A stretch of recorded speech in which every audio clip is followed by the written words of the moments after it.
La Bible dans Éphésiens 4, verset 32 dit: Soyez bons et pleins de compassion les uns envers les autres.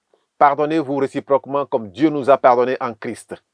De même, dans Matthieu 5, verset 24, elle recommande: Laisse là ton offrande devant l'autel et va d'abord te réconcilier avec ton frère, puis viens présenter ton offrande. Et d'enseigner à travers Matthieu 18, verset 15, si ton frère a péché contre toi, va et reprends-le seul à seul. S'il t'écoute, tu as gagné ton frère.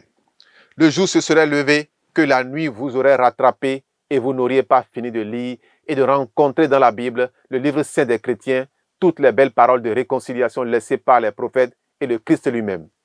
C'est pour avoir compris le sens et l'appel des Saintes Écritures que le collectif des pasteurs est responsable pour la paix et l'unité à la mission évangélique de la foi, unis dans un seul corps, celui du Christ, ont décidé de mettre définitivement fin à la discorde en appelant dans une déclaration les deux parties, celle du pasteur fondateur Augustin Sosa et celle du pasteur Dieudonné Nukuye-Flin, à la table de négociation afin qu'à travers le dialogue, la lumière jaillisse de l'obscurité pour le bonheur de tous.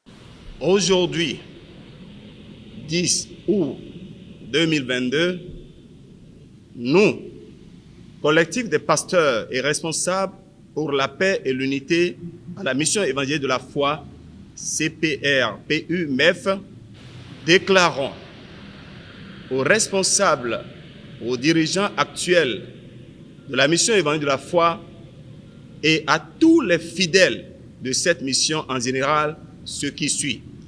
Considérant que nous sommes tous les fruits de l'apostolat du révérend pasteur Augustin Bedjinou Sosa Tondi, qui reste et demeure notre géniteur dans la foi, considérant le rôle combien important qu'a joué le révérend pasteur Augustin Bedjinou Sosa Tondi pour l'implantation des églises locales et l'évangélisation des peuples, constatant avec mépris la situation de crise qui prévaut actuellement au niveau de la mission évangélique de la foi, remarquant les suspensions tous azimuts des activités ecclésiastiques au niveau de la mission évangélique de la foi, constatant enfin que toutes nos démarches et conciliations sont restées sans suite favorables dans les délais, nous, pasteurs, diacres, missionnaires et responsables de structures au sein de la mission évangélique de la foi,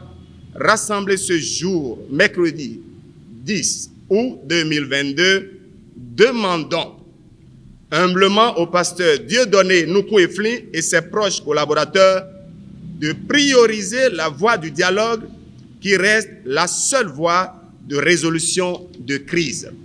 Il est écrit dans Éphésiens 4, verset 31, que toute amertume, toute fureur,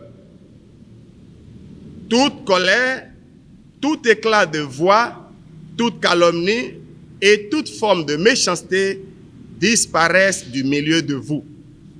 C'est pourquoi nous, pasteurs, diacres, missionnaires et responsables de structures au sein de la mission évangélique de la foi, regroupés au sein du collectif CPR-PU-MEF, exigeons 1.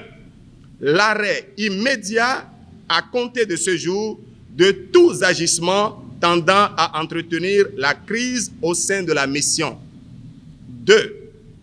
La suspension de tous actes administratifs engageant la vie de l'association Mission évangélique de la foi MEF International, telle que considérée ou consignée dans les différentes ordonnances rendues par les tribunaux relatives à l'interdiction des manifestations ecclésiastiques.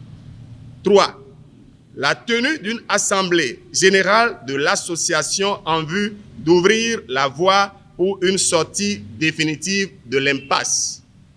En définitive, donnons un délai de 8 jours pour que diligence soit faite. Au cas où rien ne serait fait dans ce sens et dans ce délai, nous rendons les parties seules responsables des déconvenues qui en découleraient.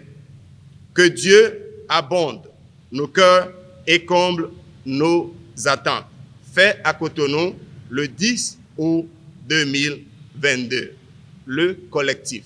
Complétant la déclaration du collectif, le pasteur Bertin Bokossa précise. Nous ne sommes pour aucun camp. Parce que c'est nous les pasteurs qui subissons les désarrois des fidèles. Les pressions des fidèles, c'est nous qui subissons ces pressions-là. Trop c'est trop, qu'il est temps maintenant qu'on se réunisse pour rencontrer les deux camps et agir en leur sein, leur parler et que les deux se réunissent et s'entendent pour ramener la paix dans cette maison.